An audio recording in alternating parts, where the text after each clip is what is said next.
don't look at your competitors, forget about them and forget about their existence. Just focus on the thing you are doing and don't do a lot of things at the same time. Like focus only on one thing, one problem, and you try to provide the best solution possible for that specific problem.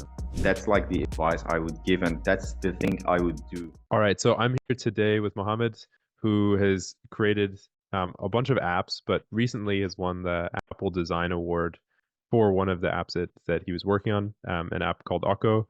And so today we're going to jump in and learn a little bit more about your story and sort of all the things that you've been up to and what other people can learn about sort of the design world that aren't as experienced in it. So excited to have you here, man. Yeah, thank you for having me, Dan. Thank you.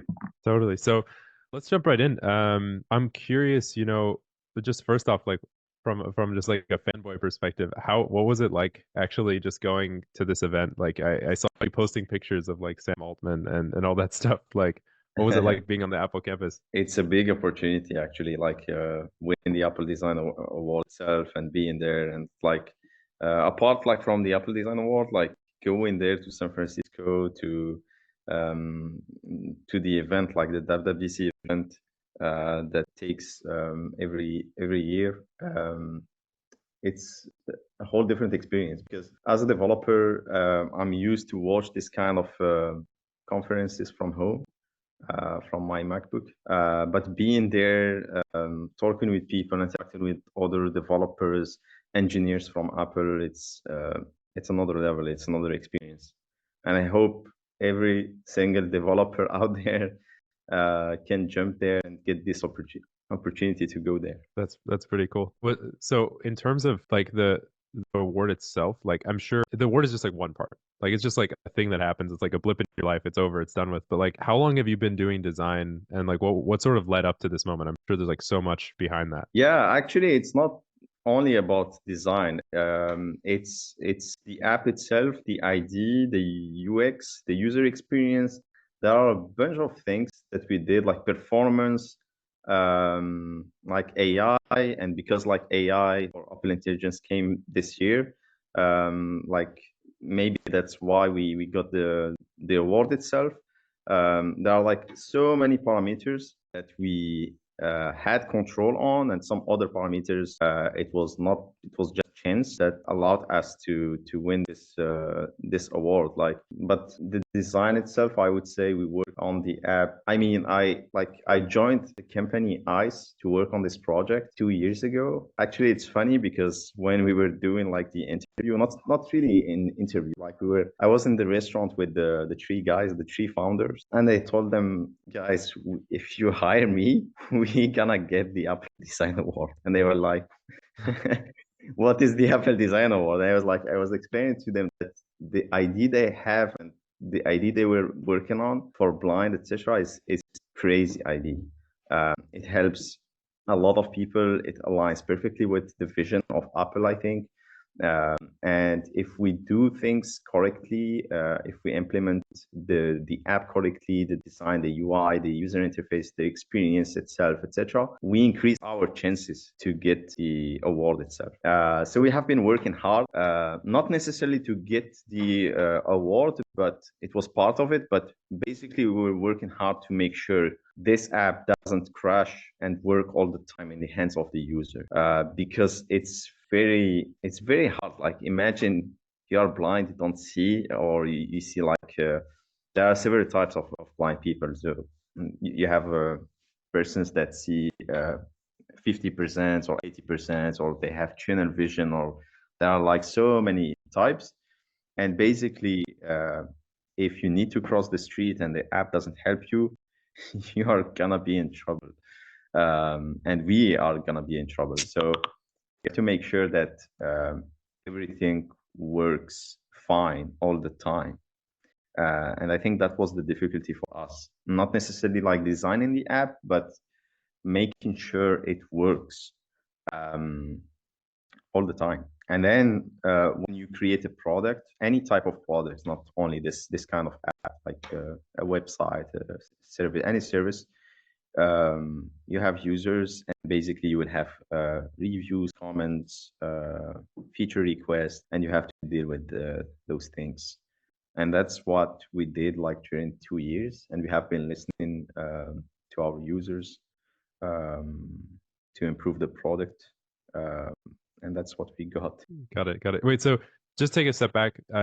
For people that are listening that don't know what it is, how would you describe Oko in like, a couple sentences? So basically, if you are blind or visually impaired and you have difficulties crossing the street, you just take the Oko app, you open it, there is a camera that directly in real time detect the pedestrian traffic lights around you and basically tell them with haptic feedback, like some kind of precise vibrations with sound and some like patterns, some beeping but patterns, if it's safe or not to cross the street. That's it. Okay. And I think like what you pointed out is so important is that more so you're creating something that has to work. Like if it's not working, like it has to be online. Like if you tell someone the wrong sign and they walk into traffic, like you're in trouble, right? Or there's like a lot at stake there. So walk me through a little bit of sort of like the stability side of it because like not all code is perfect, right? There's a lot of self-driving cars, all this stuff. There's a lot of like predicting things or like maybe wrong signal or something like that. Like how long did it really take to get to a point of stability and of usability where you're like, all right, now we can roll this out to actual blind people? When I joined the company, I think it was like the product was already in use in some regions in Europe, but it was not like, let's say, perfect enough. After 6 months, the product was perfect, not because of me, because I don't work on the AI stuff, but the three founders that I worked with, they are they have like experience with AI. So during 6 months or like up until now, the product is or the AI itself, the AI engine is improved all the time. So it's not only about the code itself, but also about the AI itself. So you have to make sure that it predicts like red or green or don't walk signal correctly with a certain level of confidence that we set in the app or precision. And then like the other part is the app itself. So because you have a device, iPhone devices are powerful, of course, but older iPhones are not powerful. So you have to make sure that Yeah. all these things works on all devices that you support, or at least that your iOS app support. Also, you can imagine that detecting something with AI is one part of the story, but you have to play the audio, you have to play the feedback, haptic feedback at the same time. User can still click some buttons in the interface to go somewhere else. User can receive a phone call, he can talk with Siri, and you have to make sure that the whole experience is correct and working all the time. On top of that, you have voiceover because most users are blind and visually impaired, so they don't use the phone like anyone, but they use it with extra features. They have a voice assistant called voiceover on device that tell them what's going on the screen. So if there is a button, it will tell them there is a button on this side. If you double tap to it to open or double tap to close, etc. And you have to make sure that all what I described work correctly. That's a really huge challenge, actually, now that you say it all Yeah. like that. So tell me, this is the other question that now comes up to me is like, how do you win the design award if it's an app? I mean, like, obviously, like, what does the design award mean if this is an app for blind and visually impaired people? Is it the use, like is it the, like, because the visual part wouldn't make as much sense, right? Yes, For them. exactly. Yeah, exactly. So it's called Apple Design Award, but it's not necessarily like when you talk about design, people directly think about the user interface or what they actually see, but design itself is a lot of things. So it's, for example, the user experience is part of it. Having like multiple screens and the flow of these screens is, if the flow is good, you end up having like a good overall user experience. Uh, but having like one screen like even if the design is good, like the interface, the user interface is good, but the user experience is broken, it doesn't work like at the end. Like I think it's a combination of a lot of things and a lot of parameters that make sure that there is no friction when using the product itself. And it's not only for software product, like design, you can also find it in hardware products, like as an example, the new button in the latest iPhone, where you can zoom, like when you are taking a picture or a video or whatever, like this kind of stuff. It's part like of the designing the product itself, the button itself, the position of the button, or the size of it, etc., or what happens if you click or double tap it, etc. So to go back to your question related to the Apple Design Award, it's basically something that's given by Apple to recognize like the top apps in the App Store, because you have, like, imagine you have millions of apps and they have to select the best of them, but not necessarily if they are good looking apps, if you get what I mean. So if it's everything, I think it's like user experience, the UI, the solution or the problem you are trying to solve, if it's impactful or not, etc. And I think Oko was a winning app because of that. Okay, so there's a lot more to the design award than just, you know, one side of like just the visuals or just something like that. Like there's a lot of Exactly. going into that. Well, Yeah. that makes it all the more impressive, honestly. But no, okay, so with Akko, that's like something you've been putting a lot of time in. But I know like we've worked more on sort of some of your other apps, and that sort of stuff. I'm curious, like in terms of design, and this is more like a broader question, but and this is also probably relevant to some of the SaaS companies like that we work with, is like what are sort of the design or like some design principles, I guess, that you would use for the projects that you're working on or something like that? Like what are the key things that you come back to? Because I see a lot of SaaS companies or a lot of companies that come to us and like it really ranges. Sometimes it looks like a 90s interface. It's like really terrible, but the app is like does some really cool stuff. And you're like, if they only package this better. And sometimes you have like a beautiful website, someone clearly spent a lot of money and time on, and it's like the buttons, like everything, the padding, like is great, the fonts, but it's like a useless concept. You know what I mean? So I guess my question is like, this is like, how do you balance this sort of stuff? Because your app, like, because Oko is in part like a really good concept, but also very good execution on a design level. How do you think about that with like your own apps or when you're judging like other softwares or like other products? I think it depends on a lot of parameters, a lot of apps, a lot of projects. If you ask the question for me personally, what I think, etc., since I'm a minimalist person, I try to put this in my work, like my design, etc., and make things simple, etc. But someone else would do it differently, so it really depends. Now, when it comes to businesses, if for example, in my opinion, and that's like the feeling I have when you work with businesses like B2B, I don't have the feeling that you need like good looking things, because what they look for is something efficiency, and something going fast and doing a lot of things at the same time. So design for this kind of products, in my opinion,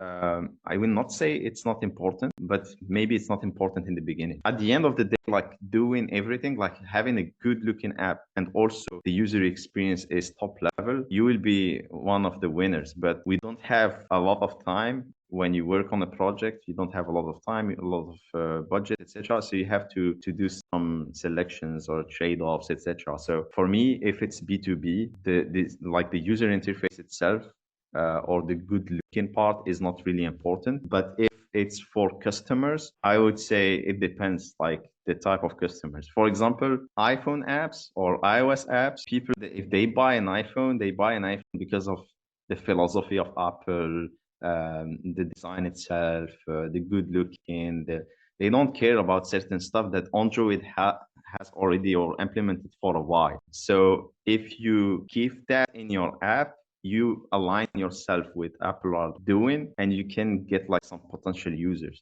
So it really depends on which platform you are operating on and what kind of business you are doing, I would say. This is Yeah. answering the question. No, that makes it so like for example, you've done some iOS app. Would you Yes. say it's like quite important? Like or how I guess how important is it to kind of match that like Apple philosophy of high quality design, minimalist? Because I've seen like over the years there've been tons of apps, right? Like there've been some really trashy apps, there've been some like really high design level apps. So personally for you, how do you address that like in your own apps? Are you more of like gonna throw everything out there and kind of see what sticks and like get the design later, or are you someone who would like really take your time and ensure the design looks excellent before you even put something out? Like how do you think about that? Yeah, on my side, it's a little bit different. I follow the philosophy of Apple, where if something is not ready and not don't match like your standards, you don't put it there. But I know, like I have a lot of friends, they operate differently. So they try something, a concept, they put it there, and then they improve it. So yeah, I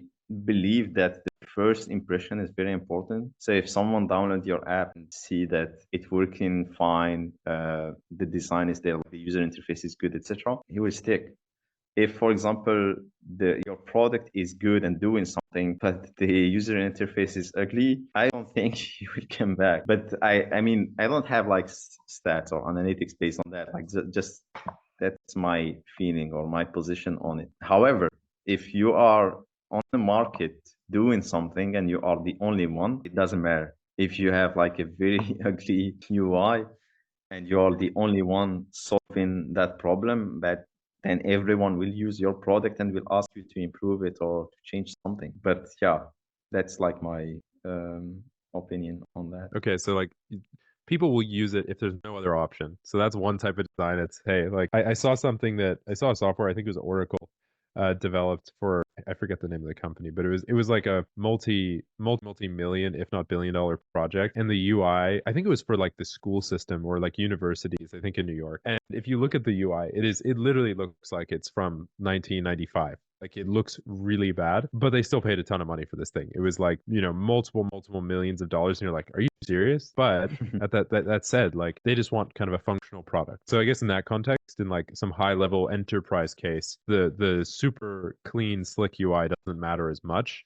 Mm. Maybe similar like the US, like a lot of governments use like quite old operating systems and things that are really not that up to date. Like they don't seem to care that much about what their employees are using. So I see that as well. So governments, a lot of universities, all those sorts of things where it's like almost like an enterprise client. I guess that maybe doesn't matter as much. At least, do you know of any examples where it's not the case, where they have like really good UI, UX design, like all that stuff? To be honest, it's a very good point. I don't have an example where they have a good design, a good like looking user interface. Yeah. But I would say, like when it comes to government, it's all about the budgets. If they have like I don't know 1 million to work, if they have 1 million to work on a project, they will put like everything in development and not hiring a designer or a user experience expert or whatever, because they will think that it's not important, or they prefer having more features instead of having a good looking user interface. So it really depends. But it doesn't mean that it's not important for the users, at least. And users, they use this kind of products because they don't have the choice. If you join a school and that's the only tool that your school provides, you cannot, like, even building your own solution, you cannot, because if they have access to the data, like the materials or whatever, you cannot do your own product. That's true. That's true. So I guess this is like keeping your users hostage. You're like, all right, you got to use my tool. I'm forcing bad design on you. So let's not talk about that. Let's talk about the higher art of design and where your users have a choice, and the free market will determine if you use the app or use the solution or not, which is kind of the more interesting thing. But something that's always been interesting to me is like the intersection of design and education or understanding. So for example, you may have seen like how data is represented or like different graphs and that sort of stuff, right? So I think that's like such a key component. Like that will shape a different outcome of how you use a tool or like how you understand your reality is like this kind of tooling. So I'm curious if what your perspective is on this, or like is that something that's kind of important to you as well in the design thing of like data representation, and how that works, or is that something that you're not into as much? I'm not into it, but I think it's important. And I will explain why. If the data is represented correctly, so generally when you represent data with graphs, etc., you want to share it with someone, right? Either in a presentation or your boss or whatever. So if it's not done correctly, then you can, I don't know, like your message will not arrive to your boss or whatever, like or your audience or whoever like you are sharing this data with. So in my opinion, it's really important to do it right. I don't know if I answered correctly your question, or if I understood the question. Yeah, no, there's no like correct answer, but yeah, I think the whole how we represent data is also a huge way of how we understand it, right? So from like a design perspective or of like a visual perspective, some people are like very visual, and to me, Mhm. like the way that if I look at a graph or I watch a presentation, like the way that you understand that is also going to shape like the way that you understand it or what you actually internalize. Yeah. But so okay, the other question that I have now is like obviously AI is quite a like big thing happening. Obviously, you use some AI in the app and all that stuff, but what do you think the intersection of design, technology, and software as a service (SaaS) is going to be like over the next couple of years?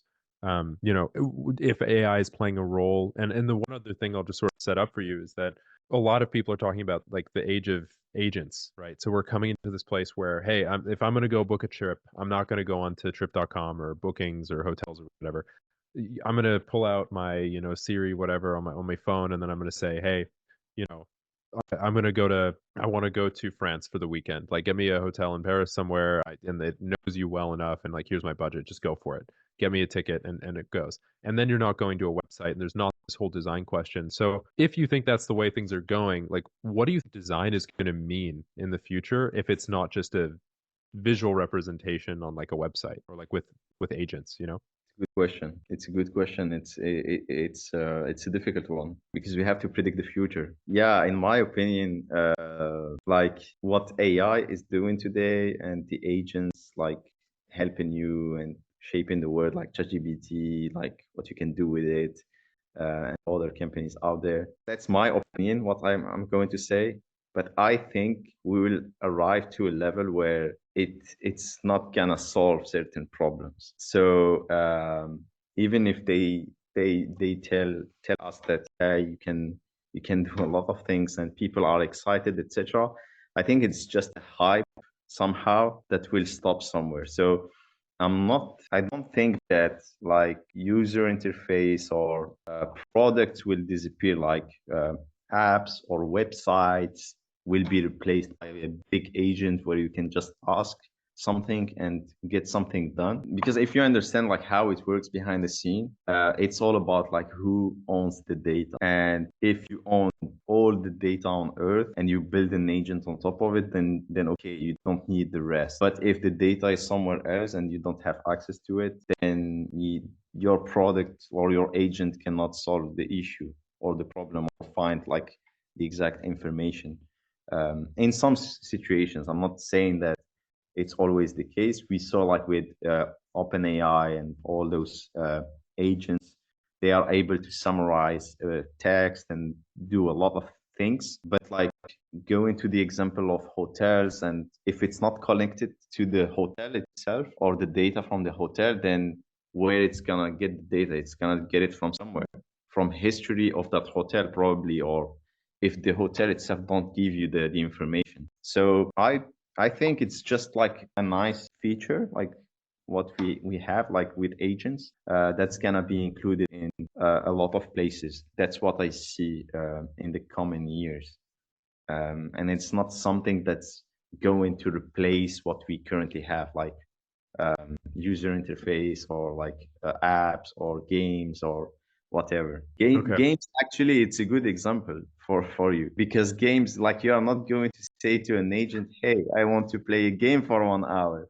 You have to play the game. So Yes, so let me ask it this way. What are the industries that are safe? Like if you're a designer, you're like, I'm chilling, I know I can get a job for the next 20 years in games. What else are the industries where design is not going away for sure? I think jobs, like everyone, like a lot of people around me are scared about jobs in general. I think things are just changing. Like you can, if, for example, if you're a designer, you can still like design products, like hardware products, like, I don't know, a bottle or a table or chair or whatever. So it's not gonna disappear. Like people are not going to sit on a virtual chair. They will need a chair. Yeah, yeah. In my opinion, like things are going to change a little bit, but Yeah.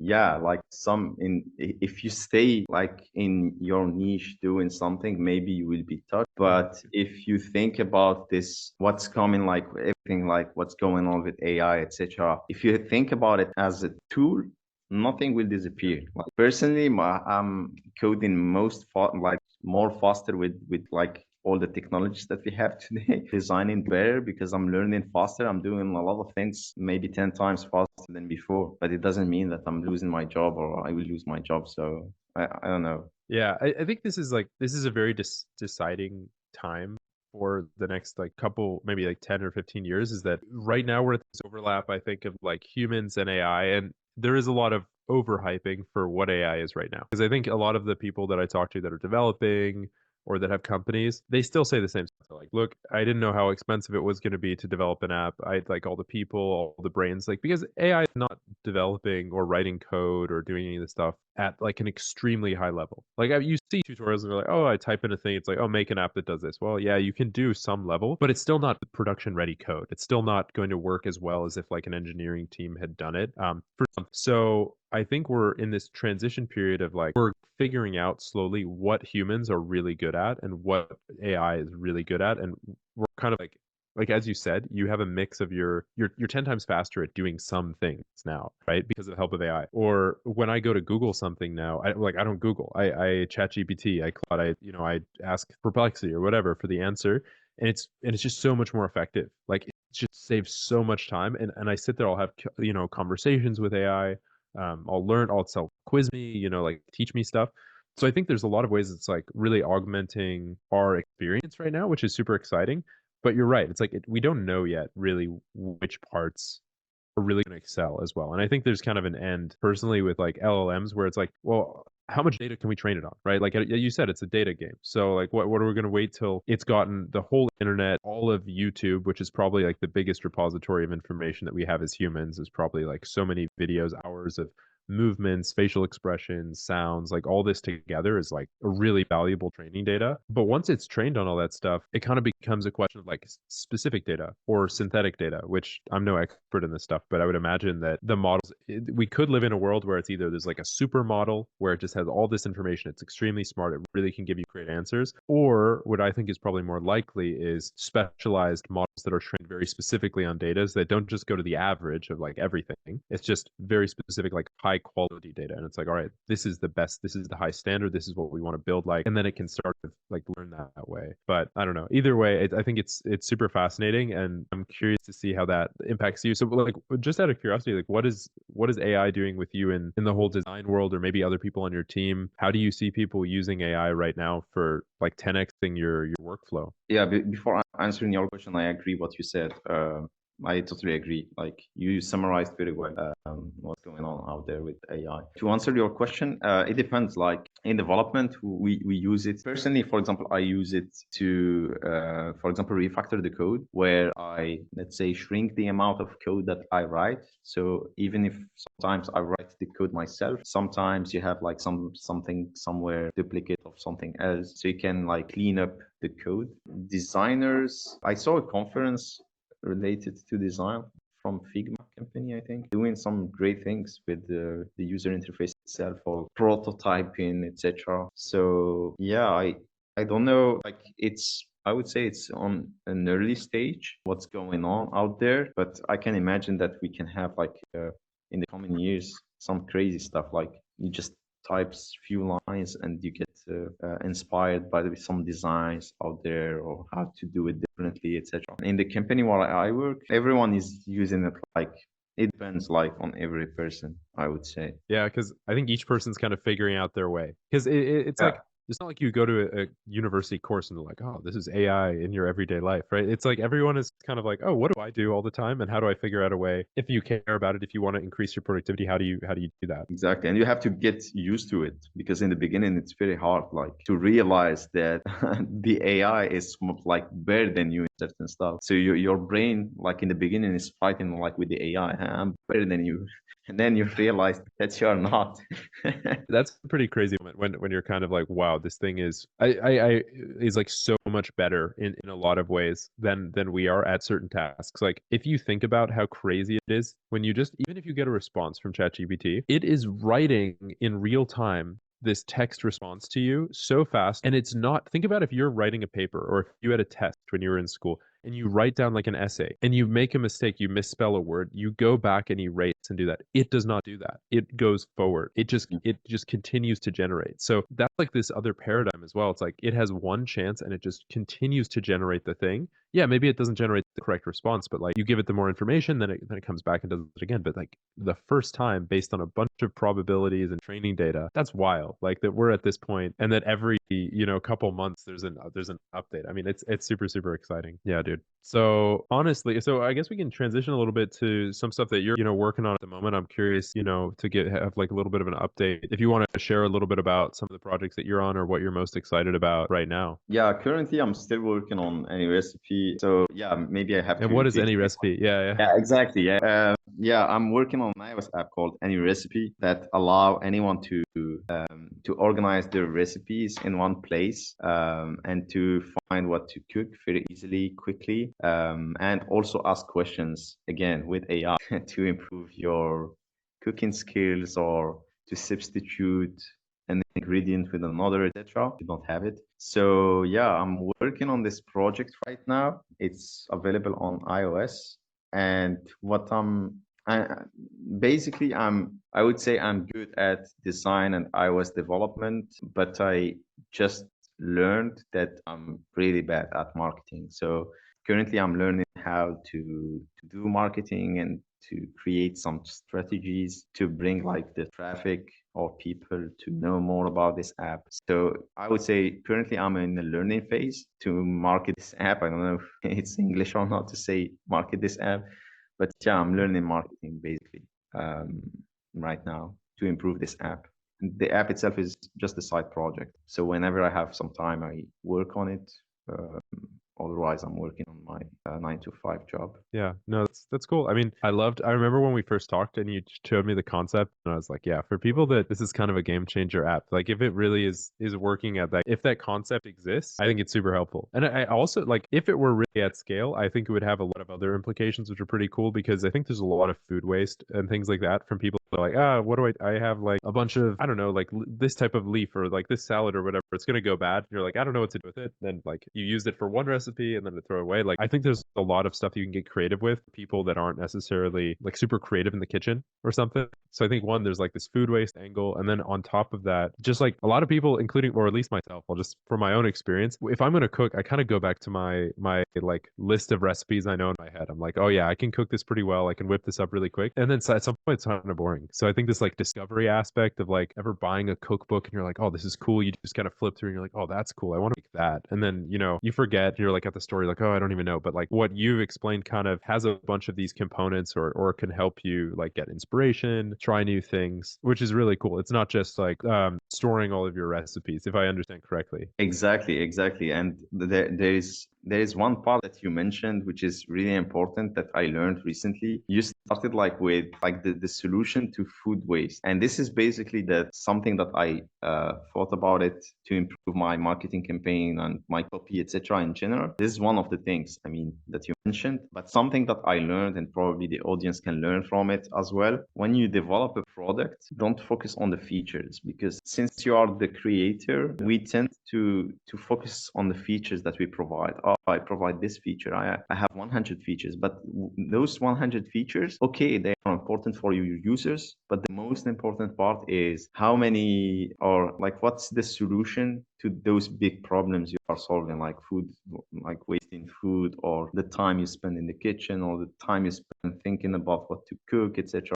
So if you manage somehow to solve one of those problems, users will just come and give you their money and say, okay, give me your product. Yeah, like that's the kind of thing I'm learning right now. That's a really interesting point on this. It's that, at this point I've worked with probably, I don't know, maybe 40 or 50 different software companies. And the ones that have done B2C, it's literally like hard mode. You're playing the game on expert level difficulty for a lot of reasons. But if you have a really good idea and everything's perfect in the market, you've got good marketing, like you can make it work. But even still, the whole like going to consumer side, it's really hard to scale that from what I've seen. Even with like the best marketing, the best messaging, great videos, all the content. So, like for example, one of the few iOS apps that I've seen, they're doing like 50 to 75K a month right now, but they've been building it for about 5 years. They essentially had a team of three when they started the app, which I thought was interesting. They kind of bootstrapped the whole thing, and the way they started was they worked initially on. They had one marketing guy, like one guy who was doing the the emails, the social posts, like all that sort of stuff. There's another guy who's doing the content of the app because the app is sort of a meditation app. So he was creating like the meditation contents and visuals, all that stuff. And then they had a developer. And so I think this mix of developer plus marketing was really key for them to do it because you right now, if you're doing a one man band little side project where you're growing this thing up, it's so hard because you have essentially a full time job as a marketer, and then on the other side you have to develop it, and then you have all these users saying like, I want this, I want that, make this, make that. So you literally have so much to do that like you have to hire someone out, but to do that you probably need the funds, Mm. and it's kind of a chicken or the egg situation. So that's kind of just the way that we've been working recently and figuring out, all right, from a bootstrap level, when you're starting out, what is really the team or what is really the components you need to scale up really quickly.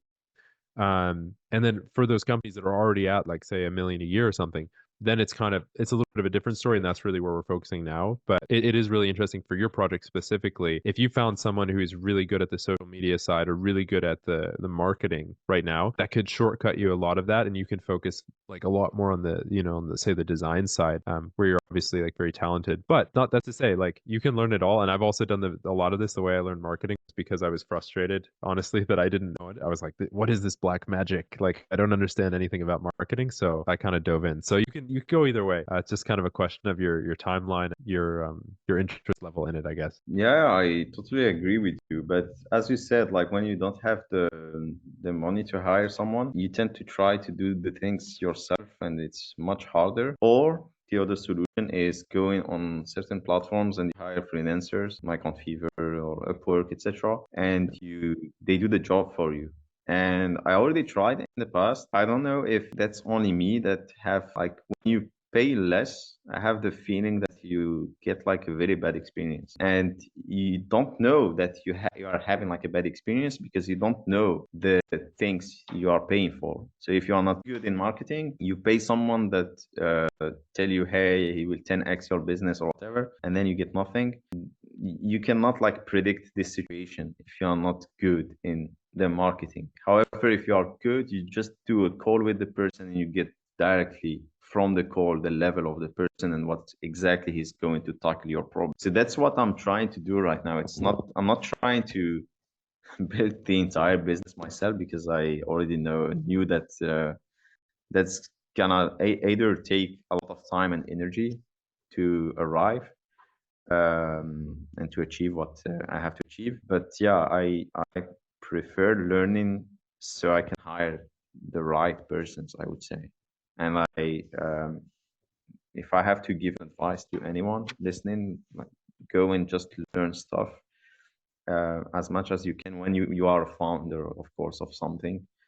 Um, just to execute well your business and don't be scammed at the end. That's the thing. Yeah, that's good. So I think just to summarize that, it's you should learn enough so that you know quite a bit, like a decent amount in every bit of the company that you're hiring for, because that way you actually can judge the quality. Exactly. I totally agree. That's been very true for everything that I've done as well. Look, Mohammed, I have one last question for you. I know we're wrapping up here, so I'm curious if you were to start from scratch again with sort of design and all this stuff, knowing what's out there in 2020, end of 2024 today, what would you Yeah. do differently in design, or what would you say to people that are kind of getting into design for their own companies? I would say think about a problem and try to solve it in the best manner, and don't look at your competitors. Forget about them and forget about their existence, and just focus on the thing you are doing, and don't do a lot of things at the same time. Like focus only on one thing, one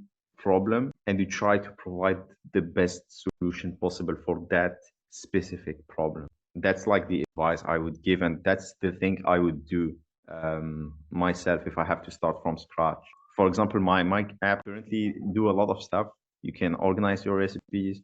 You can go on Google and search for recipes. You can ask AI. You take only one feature from that and you do it better than everyone else. Like if you take the example of OpenAI, it's like the best example, I think. They created an app where you just have an assistant and you ask something. That's it. You enter, you have like a text box, and you ask, and you get something back. And they tried like from so many years to improve their LLM, etc., to make like those answers accurate.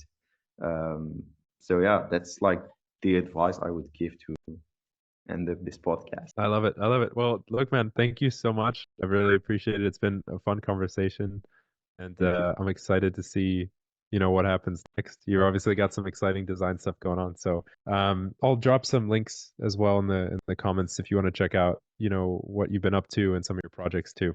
So, thank you again, man, and I'll chat with you soon. Thank you for having All me. right. Bye. See you.